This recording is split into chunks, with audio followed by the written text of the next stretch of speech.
Okay, there are two protesters walking toward deputies now with their hands up. The SWAT lights have just turned on these. The protesters are now screaming, hands up, don't shoot. These two men with their hands up are walking toward all of these deputies.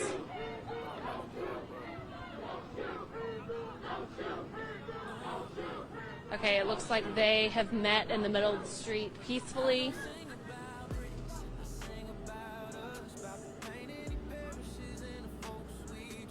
I was one of those NAACP presidents that wanted to lead from the front. If it happened to anybody, I wanted it to happen to me first. So we're putting this documentary together. I got in the car and I drove to North Louisiana, and I landed on Breka Peoples and Omari because these two ladies were warriors. And in this state, around advocacy, sometimes women are sometimes forgotten and underappreciated. So I am spending the next leg of my career highlighting those advocates that some of us may not know all of their work. So in North Louisiana, I landed on Breka Peoples and Omari. Reason being, these ladies are just two warriors. And they're not only warriors for the people, they were warriors for Eugene.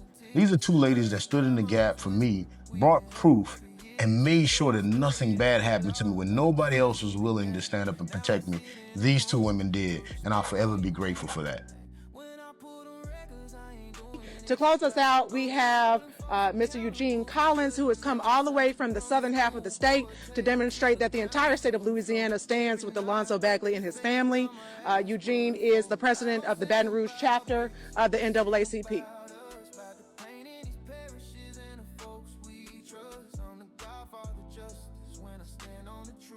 Hi, my name is Eugene Collins. I'm president of the Baton Rouge branch of the NAACP. And I can tell that this sister has something on her heart. I'm not from Shreveport, and it would be appropriate. I know she was standing up there shaking and looked like she was a little scared, so I'm going to stand here in support of what she wants to say. Stand with her, too. Got you. Well, I'm just asking for justice. I'm just asking that the right thing be done on both parties, because we're lost. We have so many questions that we don't have answers to. So we're just asking for answers.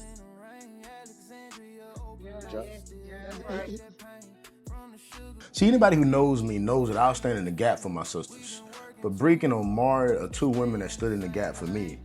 So going to North Louisiana to highlight them was easy, but these are two ladies fighting in an area that have historically had to fight for bare minimum civil rights.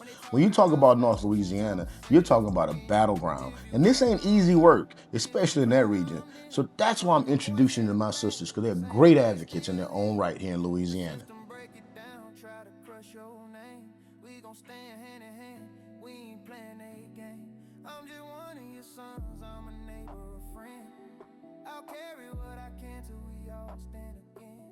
My work ain't for me, it's for Louisiana, y'all.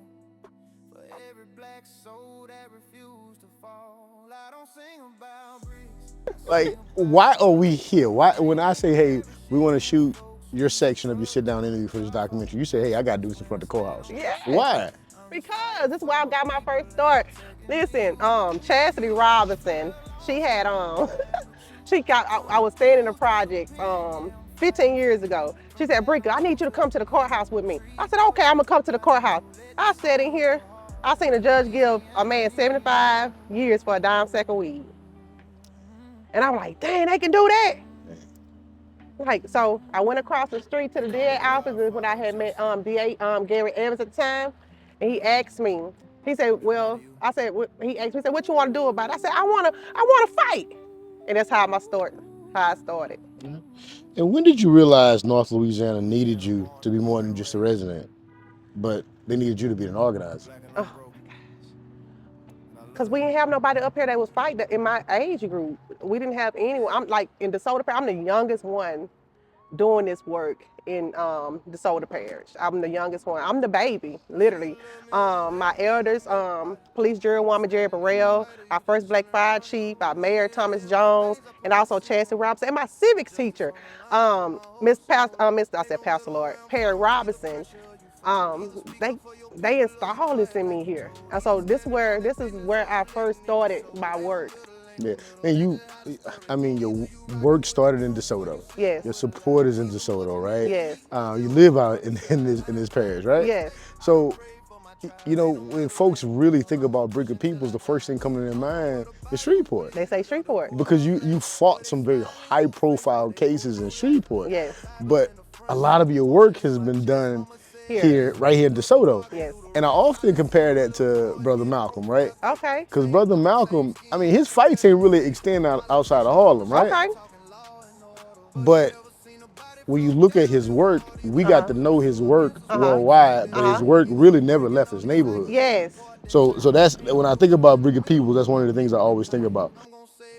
These sisters are not just advocates, they're community servants. Whether it's passing out food to the community cleanups, making sure that people have somewhere to stay, making sure that they have fair and equitable rents. Like, these sisters have done a little bit all across the board. And for me, that's what makes them queens of the North. They not only advocate in the community, but they absolutely serve the community. And I'm not the only person that say that. These people in this region that actually do the work absolutely love these two ladies.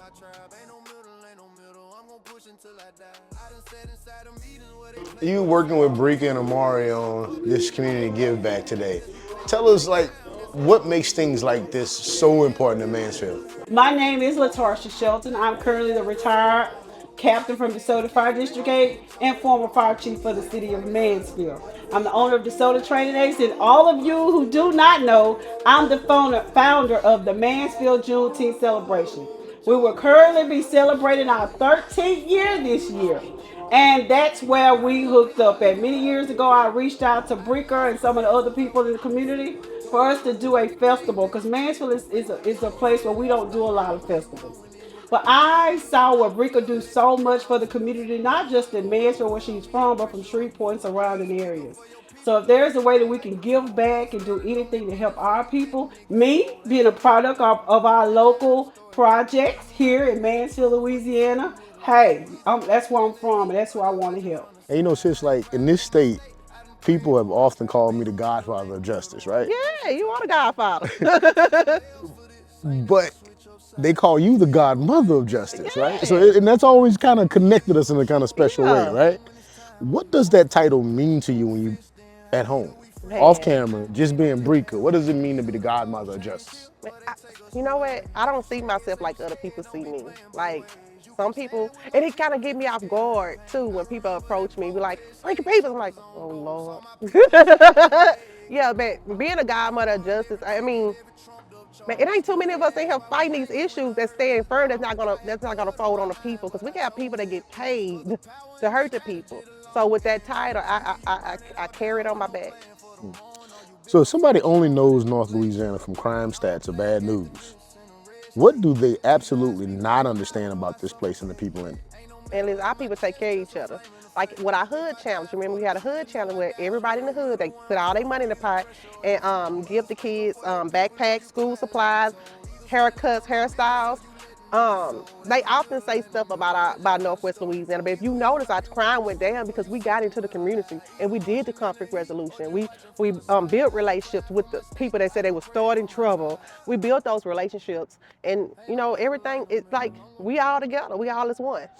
And one good thing to mention is that you didn't do this with a government grant. You did this out your pocket. My pocket. No NGO funds, no anything. I don't get no federal, no state, no anything. Like, we passed the head around. Listen, I would go to the casino, and if I see our people on the machine, hey, pay the piper. You know what we got going on. I be going around to the casino with the buckets. When I see my boys on that crap table, hey, give my money. Sis, I feel you. It's a group of exotic dancers that support my toy drive every year, and they love it, right? So, sis, there's a young black girl in North Louisiana watching you, mad about something in a school or a city. What do you want to say to that young black girl directly? Keep fighting, get organized, get with people that you really see that has that tool set. Like, I started off as an activist. I'm an organizer because 7, 8 years ago, Omari Hossein taught me that tool set. And I use that tool set all across Louisiana, not only from Louisiana. I have people calling me from Missouri. I help organize Chicago, Mississippi. You know, people calling me like, hey, how can I write this document up? Can you show me how you was able to do that right to the DOJ? I said, okay, you better call Gene. But yeah, we teachers, man. We teachers. Man, we got a lot of fruit out here. Whole lot. You know, speaking of the fruit, you know, it's one of those kind of fields that, as I think about it, you know, and being an advocate or activist or whatever you call it, and the former president of NAACP here myself, you know, as I look around throughout this fight at points over the years, it was always a bunch of women standing around me, right? And that's what really made me want to do the series, because it's always, you know, in any group, it's 90% women. Yes. But it's about 5% of the guys that really get known, right? Yes. So I really wanted to do this series to highlight the women across the state in this work that are actually leading the fight, right? Man. And not just the women that we see on the colorful graphics and all that stuff, but the women actually leading the fight. Yes. So why are women so important to this fight in Louisiana? Man, we birthed the children. We birthed the children. We birthed the kids. So it's up to us to get out here. But I want our women to stick together, because time after time, our women in Northwest Louisiana they don't stick together. You have black women that will come together to destroy you because they can't produce what you can produce. And we have that going on. Not only in Northwest Louisiana, across the state. Across the state. And it's just so disturbing. As I traveled the back roads of North Louisiana, what a beautiful sight to see. But this next sister, Omari, let me tell you, words are not enough to put into context just how important this sister is to this particular region. And folks just like Breka all say the same thing. It didn't happen until Omari showed up.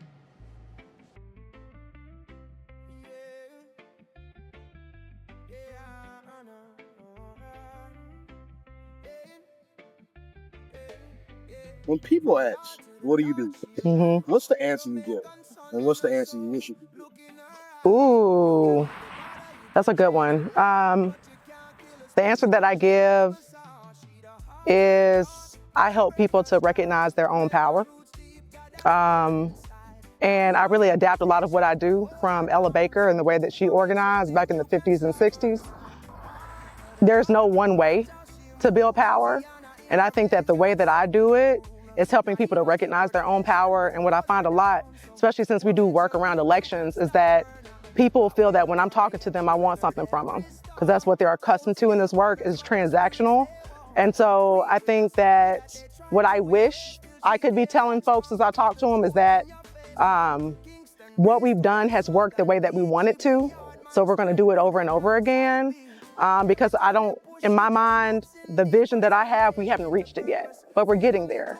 I can give small examples of what happens when people build power, when they recognize their own power. But I haven't been a part of building a machine yet that really does it at scale. And one element of my work, one element of my life that I found out later in my work that has really catapulted me is the deportation of my dad, which happened when I was 5 years old. He was deported back to Jamaica. And I think I kind of like suppressed the many ways that this impacted my life. But as I've done more work, especially around immigration justice, I recognize how often Black immigrants are overlooked and not counted into the work. But also, I was born to a Black woman from Birmingham, Alabama that was raised on Dynamite Hill, right around the corner from Angela Davis's house.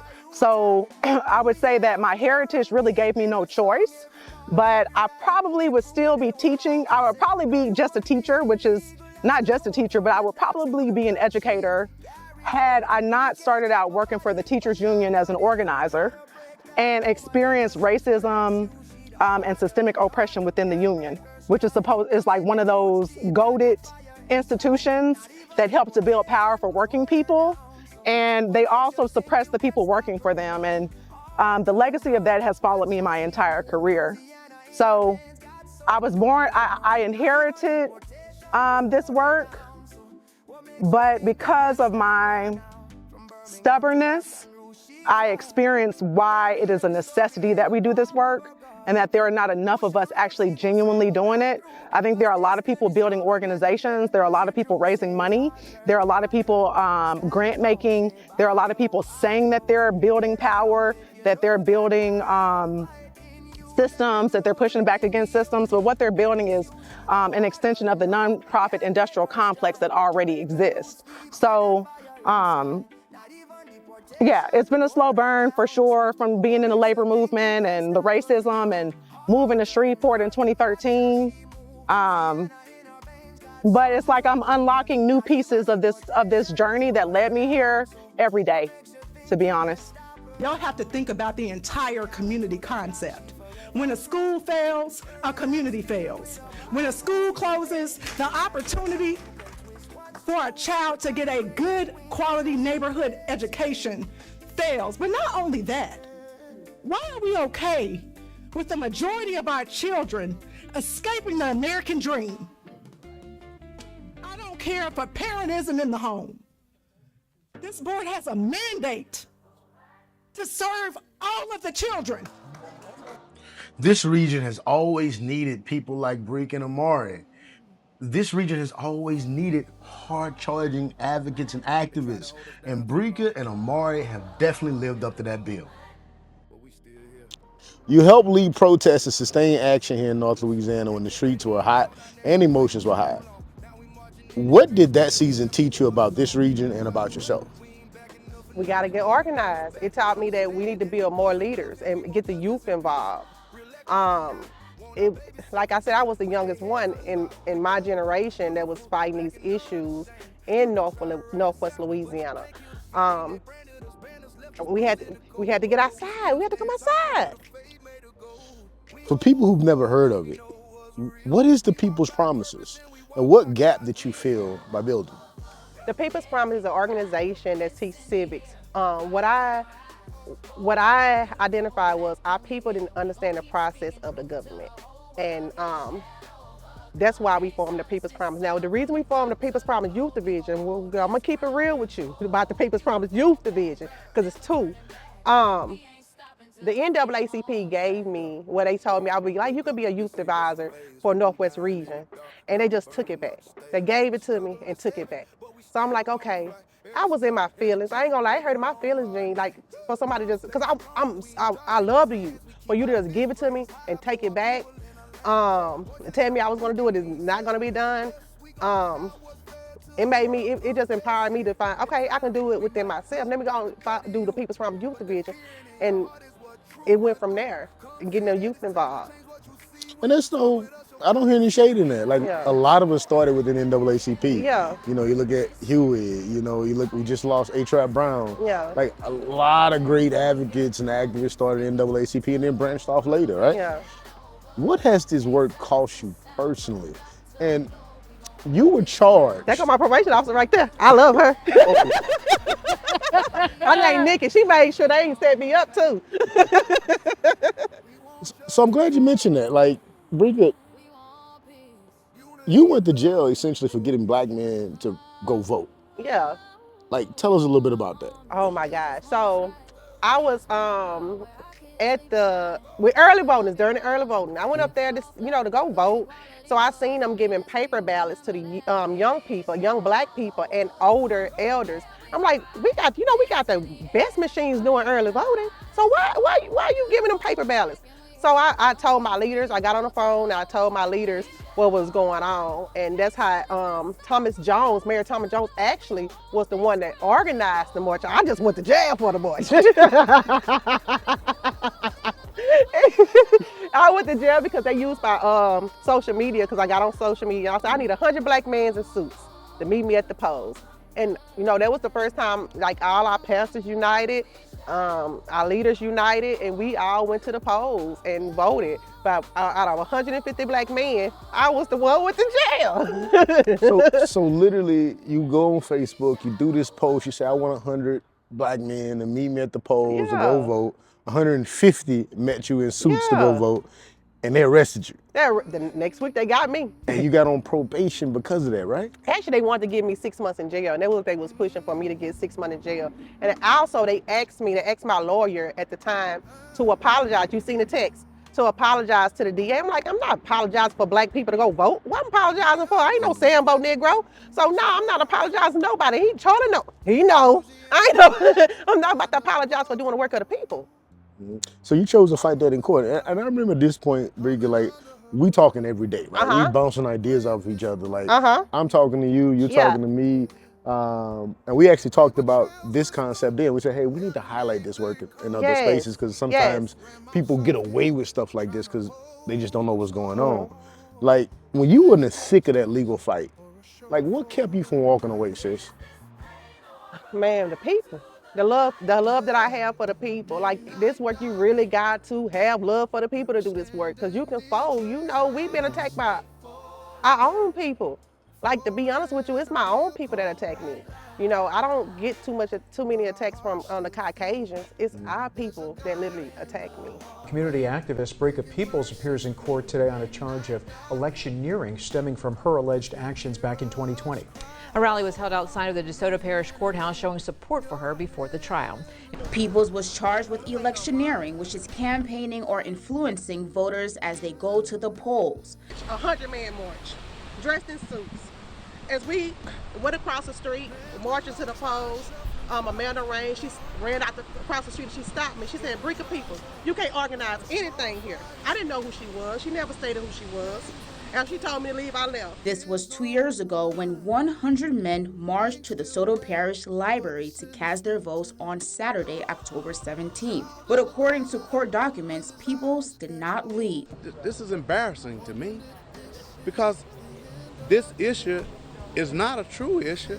It's something they want to do to intimidate folks so that you won't go out to vote. That it's just coincidental that today it's early voting, starts early voting here in our parish. And we have to sit here in a court system that's about to deliver, we hope not, injustice. They try to strip my constitutional rights. They know early voting. I get throughout the state of Louisiana, we get the people out to vote. They know what they're doing, but they ain't doing anything because we still rallying to the polls. We have stuff going all across Louisiana with Black Voters Matter. And just know we coming, and victory gonna be ours. I gave these black and white photos some life and keep cutting to them because these sisters represent this time period. They don't back down. We ain't organizing, we voting.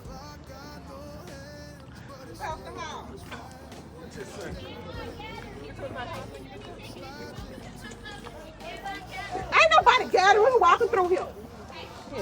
Let me go ahead and get up in my car. I'm sorry. I know it. That's what we face.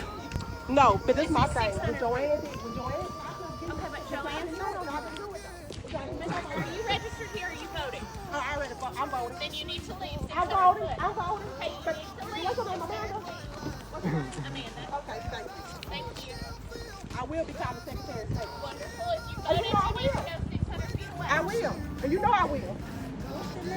No, she got my arm. Did she know me by name? She said free. I don't even know that woman.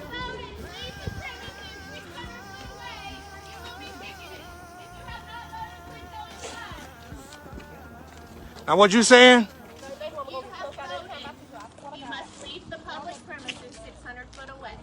You cannot remain. If you're here to vote, please line up, have your identity. Okay. Go over there 600 feet if you vote. Line right here. Billy, would you please come to leave? That's not.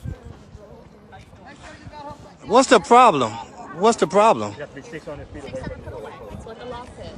You can't remain 600 foot. Okay. And this is the 600 foot radius.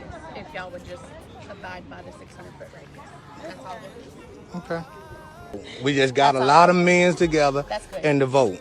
And we ain't trying to make no trouble. We trying to make a stand. Right. We understand that. And in this work, you know, and I asked Omari the same question, right? There's truth, and then there's myth. What's one myth about North Louisiana that you want to dispel for people? Man, they act like we not outside, but we outside. We outside, a lot of people look over North and West Louisiana. They don't think it's no power, especially in rural. Like you've been traveling with me in rural Louisiana. You met the black mayors, you met the people, and I really think rural Louisiana, Northwest Louisiana get overlooked. And they don't think our seats can get flipped, but it can. It can. And you bring up a great point, right? Because activists down south don't get elected a lot, right? Because it's a hard thing as an activist to run for political office. I tried it, right? But people don't necessarily see you as somebody that needs to sit at the table. They want you flipping that table, right? But we do have a lot of power and influence in getting people elected. We do. And every city I went to, every city with a black mayor, that mayor said, hey, man, Breka got me elected. Breka helped me get elected. Breka came down here and did a party. Breka did a parade. Breka came down here and got some turkeys and told me come on before you know folks are showing up to the polls. Like, I forget what city it was, but one black mayor told me, yeah, Breka was the person at home looking at the data saying, hey, these people ain't went voted. Let's go call them and make sure they get to the polls. So not only are these elected officials in some of these historical roles, right? Yeah. Acknowledging your work, they're saying, hey, Breka was a big part of this work. Like, when you hear them, like, actually give you your flowers, how does that make you feel? It make me feel good. It do. It make me feel good because I work hard, Gene. I work, and I don't get paid.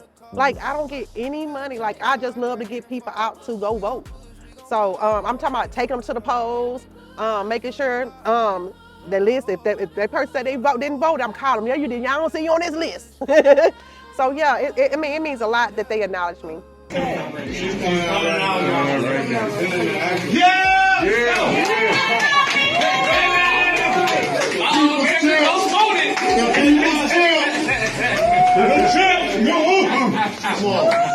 If y'all don't mind, so we don't get in trouble. Yeah, let's get on outside. Let's move out. They might have to. They're beating the rest of Breka again, saying sign the ride. All right. You all right, Brick? You're right. All right. They did keep you in there a long time.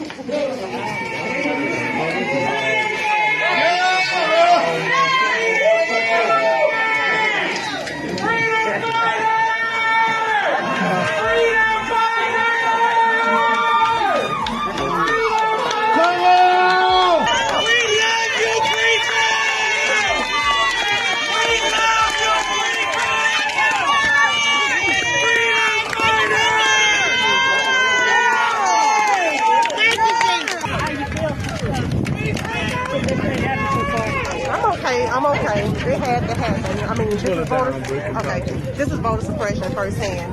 As a community organizer that I am, I register people to vote 365 out the year.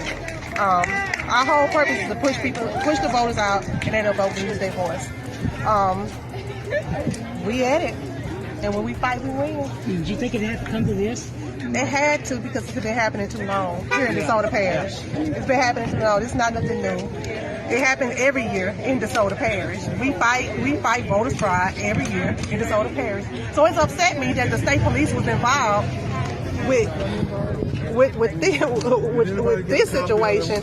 But when we call them out for people paying them $40 to vote. Kushada was something amazing. And let me tell you, these sisters absolutely love community. But watch this video, and right after, my sister Omari is gonna close this out.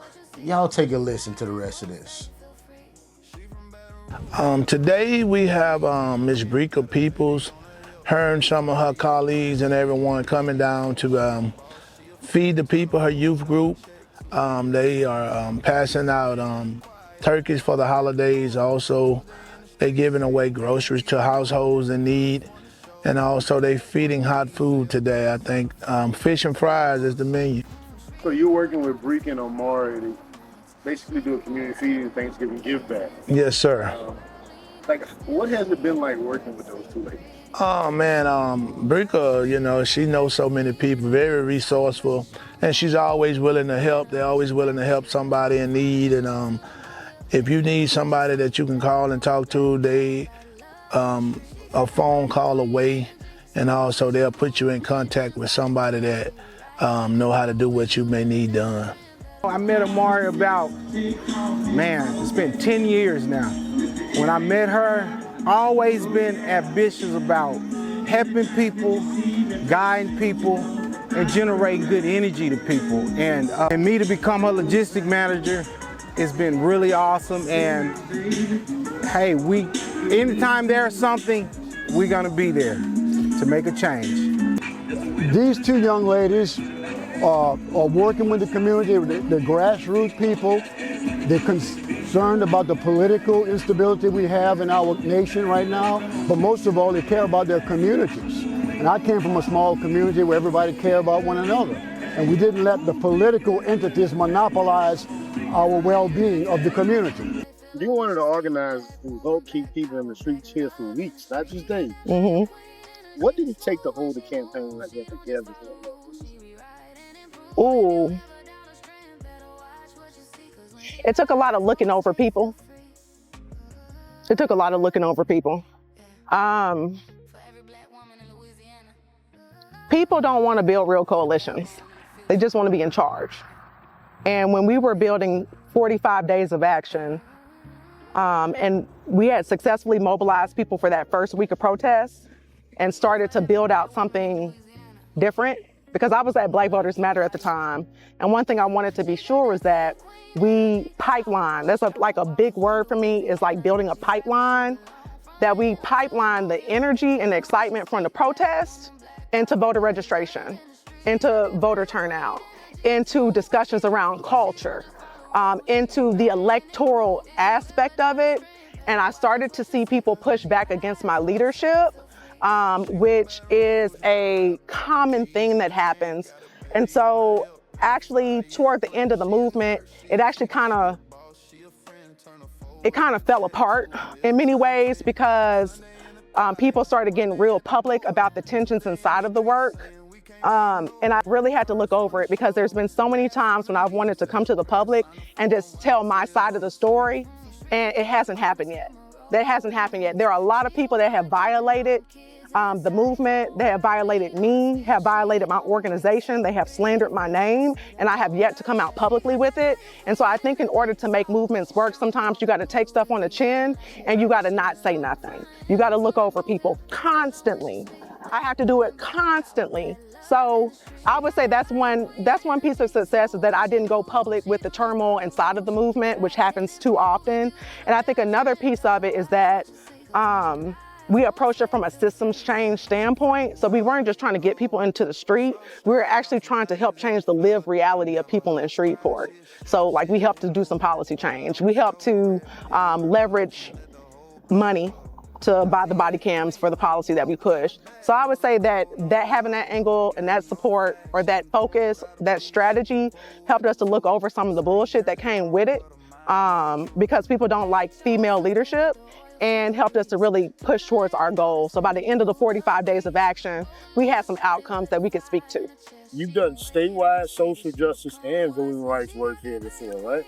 Yeah. But now you're standing on your own land. How has working independently changed the way you move?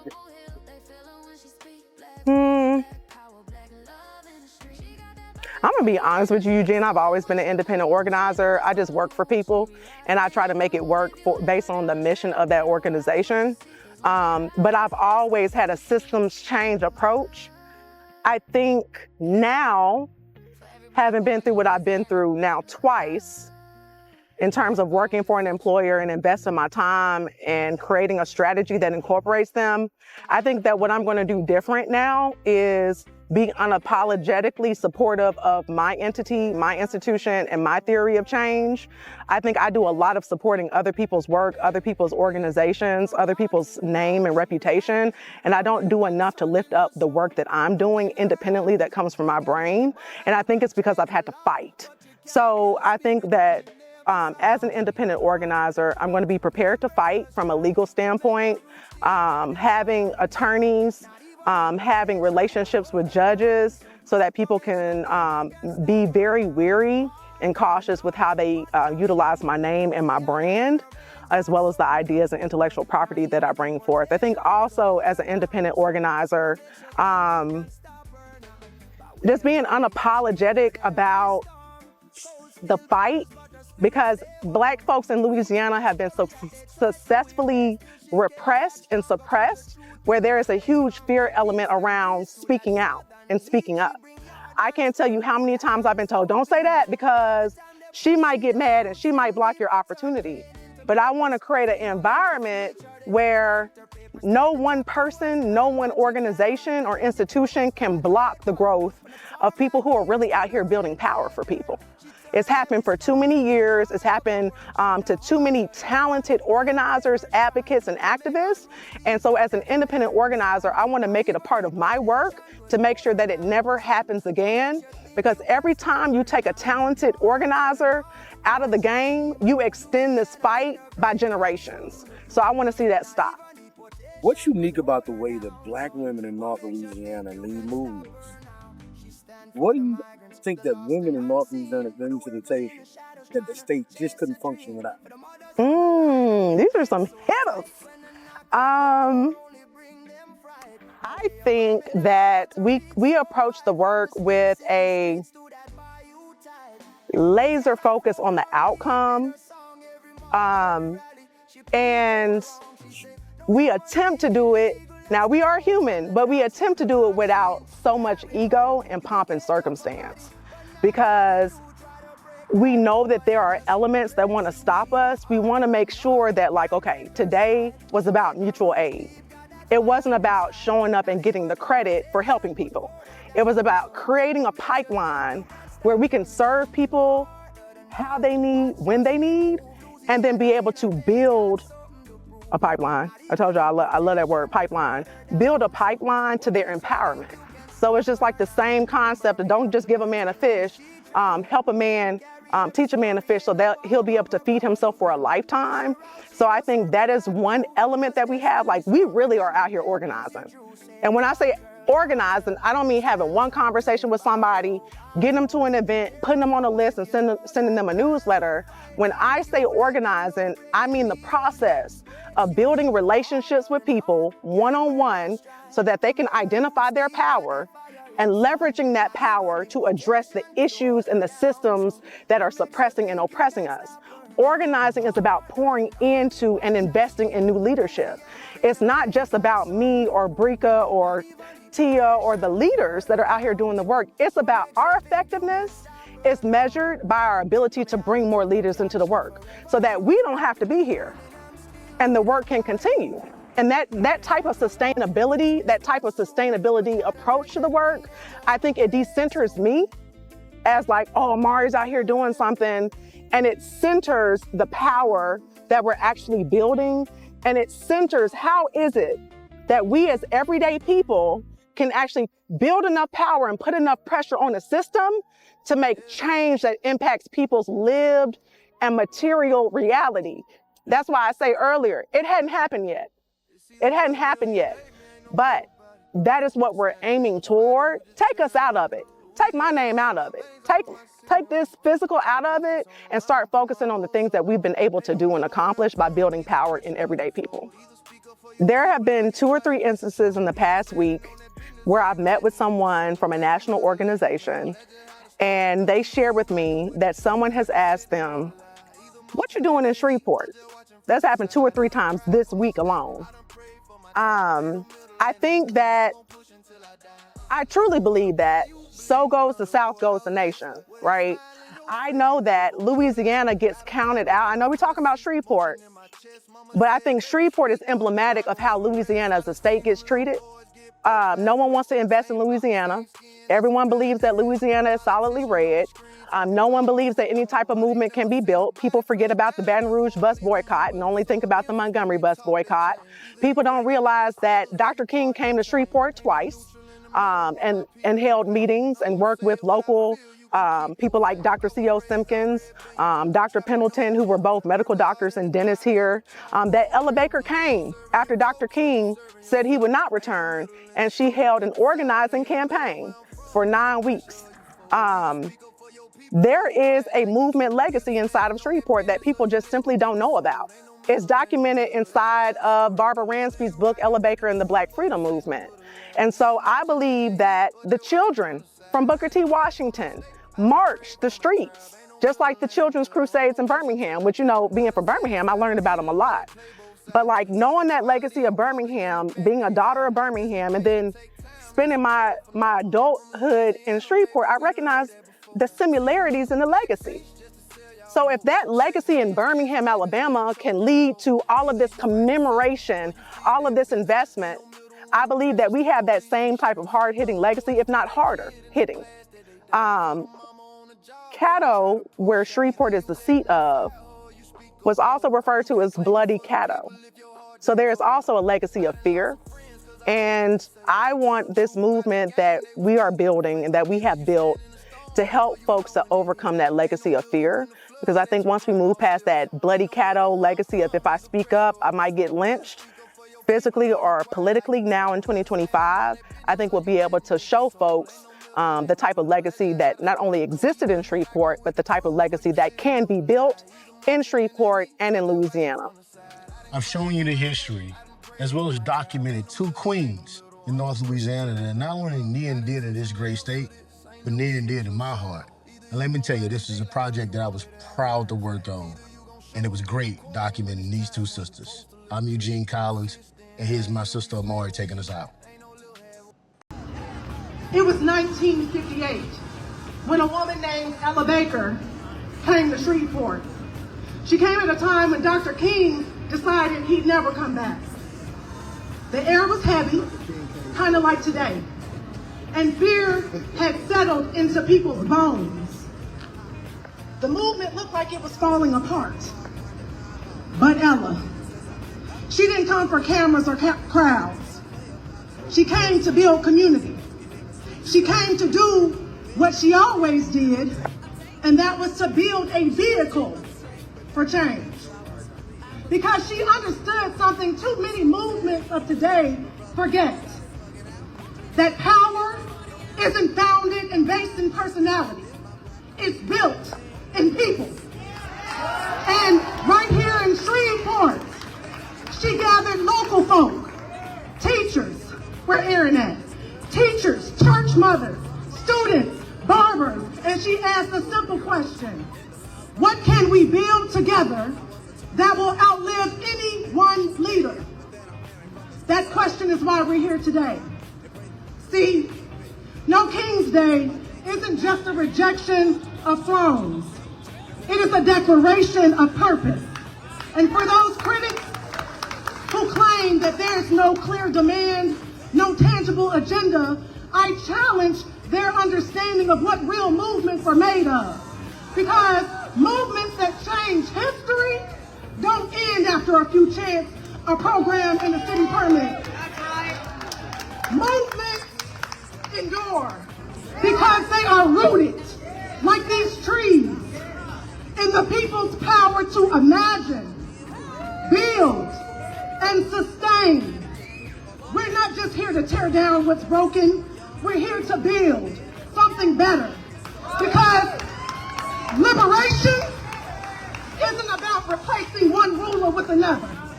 It's about placing a hierarchy with humanity, authority with accountability, celebrity with collective power.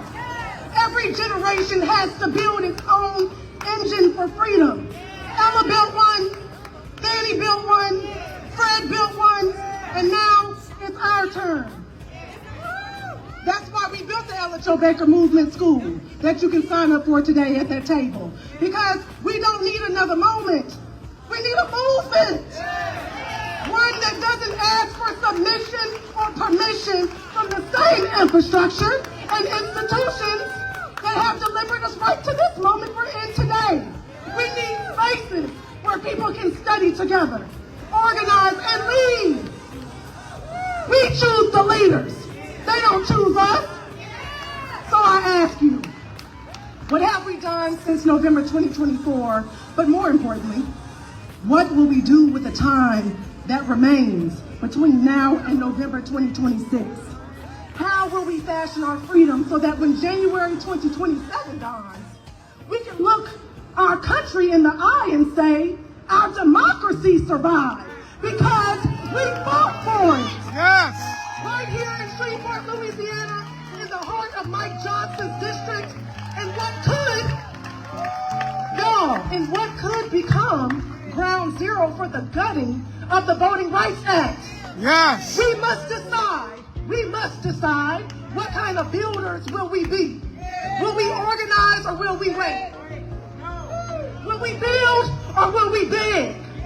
Because our people are on the line. Our families are being stripped of food assistance. Our elders are being stripped of their health care.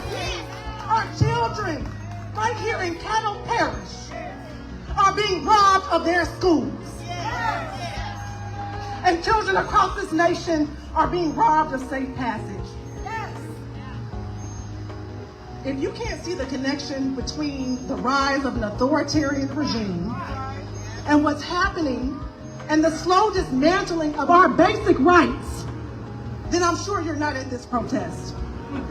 But if you are, then you need to wake up. Wake up! Because this is not politics as usual. This is a turning point. This is a turning point in the story of our people. We are staring down a system that would set fire to everything our ancestors built. Every right they wrestled from the jaws of tyranny. Every freedom that they bled for. So I say, wake up! Organize! And build before the fire consumes us all. Let's be the ones who build what cannot be burned. Let us be the ones who build what cannot be burned. And let me speak quickly to the people who look like me, that may be weary in well-doing. I see you. That may be tired from systemic beatdowns. I get it. Those whose hands built this nation's wealth, its railroads, its churches, its culture, its conscience. While simultaneously I speak to those who benefit from that privilege.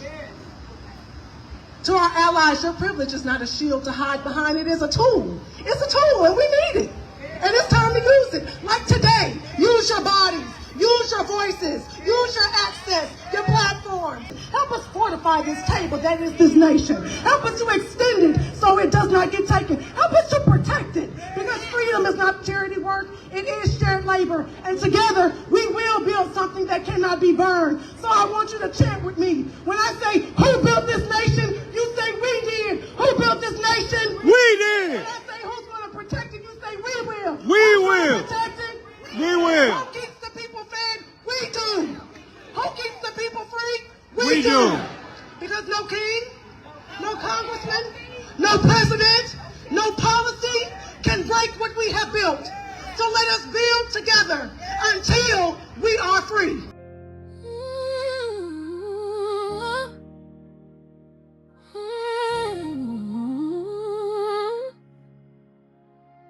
We've been climbing through the fire, still we rise up even higher.